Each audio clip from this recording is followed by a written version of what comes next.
স্বৈরাচারের দোসরকে চাই না আমাদের প্রিন্সিপাল হিসেবে। বৈষম্য বিরোধী ছাত্র জনতার আন্দোলনে শিক্ষার্থীদের বিরুদ্ধে অবস্থান নেওয়া সহ বিভিন্ন অভিযোগে চট্টগ্রাম মেডিকেল কলেজের অধ্যক্ষ অধ্যাপক ডাক্তার শাহেন আক্তারের পদত্যাগ দাবিতে বিক্ষোভ ও মানববন্ধন কর্মসূচি পালন করেছে চট্টগ্রাম মেডিকেল কলেজ শিক্ষার্থীরা। আজ সকাল থেকে মেডিকেল কলেজের একাডেমিক ভবনের নিচে গেট অবরুদ্ধ করে এই কর্মসূচি পালন করেছেন শিক্ষার্থীরা। এতে করে মেডিকেল কলেজের শিক্ষা কার্যক্রম বন্ধ হয়ে গেছে।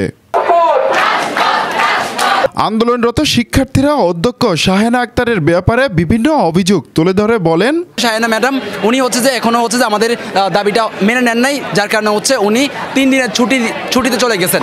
অনেককেই থ্রেট দেওয়া হয়েছে যে বিসিএস কেমনে হয় দেখে নিব, বা হচ্ছে আমাদের একজন অ্যারেস্ট হয়ে গিয়েছে, পুলিশ যখন অন্যায়ভাবে অ্যারেস্ট হয়েছে ওনার কাছ থেকে আমরা অভিভাবক হিসেবে যে সহযোগিতা চেয়েছি ওটা আমরা পাইনি। এখানে যে একাডেমিক যে কার্যক্রমগুলো আছে সবগুলো কার্যক্রম আমরা টোটালি ব্লক করে দিছি।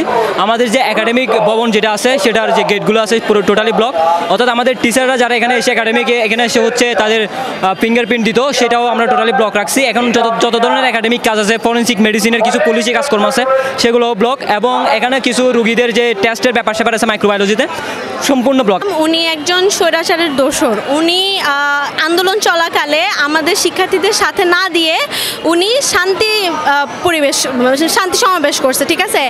তো আমরা এরকম স্বৈরাচারের দোসরকে চাই না আমাদের প্রিন্সিপাল হিসেবে। মেডিকেল কলেজ শিক্ষার্থীদের সাথে সংহতি জানান বৈষম্য বিরোধী ছাত্র আন্দোলনের সমন্বয়ক সার্জিস আলম এবং হাসনাত আব্দুল্লাহ। তার যদি ন্যূনতম ব্যক্তিত্ব থাকে, ন্যূনতম লজ্জা থাকে, ন্যূনতম দায়বদ্ধতা থাকে, তাহলে তার ওই পদটি ছেড়ে দেওয়া উচিত। যখন ওই চিকিৎসকরা কোন দলের সাবস্ক্রিপশন নিচ্ছে তখন বুঝে নিতে হবে তাদের দুর্বিসন্ধি রয়েছে। তারা শিক্ষার্থী বিমুখ হয়ে, তারা জনবিমুখ হয়ে, তারা হচ্ছে একটি দলের এজেন্ডা বাস্তবায়ন করছে। ডাক্তার শাহেন আক্তার 2021 সালের 23 জানুয়ারি থেকে চট্টগ্রাম মেডিকেল কলেজে অধ্যক্ষ হিসেবে যোগদান করেন। এরই মধ্যে শিক্ষার্থীদের আন্দোলনের মুখে তিনি 2 দিন ধরে কলেজে অনুপস্থিত রয়েছেন।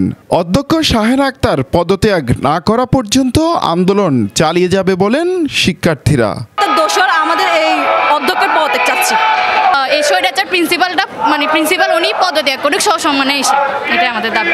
উনি পদত্যাগ না করা পর্যন্ত এই জন্য আমরা কোনো ক্লাস পরীক্ষা আমরা কিছুতে অ্যাটেন্ড করব না, কোনো ব্যাচ করবে না।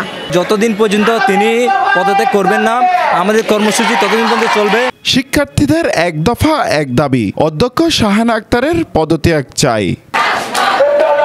হুসাইন আব্বাস, বাংলাধারা, চট্টগ্রাম।